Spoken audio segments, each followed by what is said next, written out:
कैसे नागराज के मर जाने के बाद नाग देवता नाराज होकर वहां से चले गए। 18 साल बाद जब नागराज की बेटी बड़ी होकर समुद्र के पास आई तो अचानक समुद्र में से एक विशाल लहर उठी जहां नाग देवता प्रकट हुए जो नागराज की बेटी को वह मणि देने आए थे ताकि वह नागलोक की अगली रानी बन सके। नागराज की बेटी को वहां की रानी बनने में कोई रुचि नहीं थी कि तभी उनके सामने एक लड़की आ गई जिसने नागराज की बेटी से कहा, मैं भी नागराज के वंशज की ही हूँ, अगर तुम्हें वह मणि नहीं चाहिए तो मुझे दे दो, मैं नागलोक को संभाल लूंगी। जिसके बाद नागराज की बेटी उस मणि को लेने गई। जैसे ही उसने मणि को अपने हाथों से छुआ तो उसे सब कुछ याद आने लगा कि उसके पिता भी एक नाग थे और उन्होंने कैसे उसकी माँ से विवाह किया था, लेकिन नागलोक को पाने के लिए उनकी बहन ने उसके पिता की हत्या कर दी थी। सारी सच्चाई जानने के बाद उसने वो मणि अपनी बुआ को देने से इनकार कर दिया, जिससे गुस्सा होकर उसकी बुआ अपने असली रूप में आ गई जो अपने विशाल पूंछ से उसके दोस्त को जकड़ लिया। यह देख नागराज की बेटी ने बड़े ही चालाकी से उस मणि को ऊपर उछाल दिया। जब उसकी बुआ मणि को पकड़ने के लिए ऊपर की तरफ देख रही थी उसी समय एक खंजर उसकी बुआ को लग जाता है जिससे उनकी शक्तियां जाने लगी और मणि भी लड़की के अंदर चला गया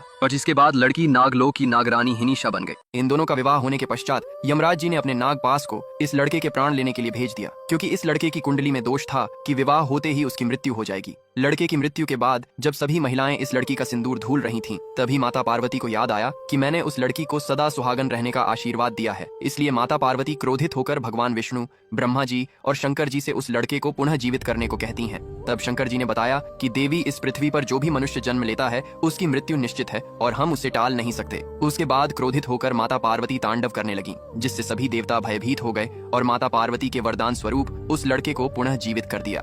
यह देख लड़की और उसके परिवार वाले खुश होकर माता जी के मंदिर में दर्शन को जाते हैं। माता जी के दर्शन के पश्चात माता पार्वती एक वृद्ध महिला का रूप लेकर वहां आई, जिन्हें देख लड़की उनसे मिलने चली गई। तभी एक और चमत्कार हुआ। लड़की की पागल माँ जो प्रसाद लेकर भाग रही थी कि तभी उनका सर मंदिर की दीवार से टकरा गया और उनकी याददाश्त वापस आ गई, जिससे लड़की खुश हो गई। तब उसने जाना कि वह वृद्ध महिला कोई और नहीं बल्कि स्वयं माता पार्वती थी।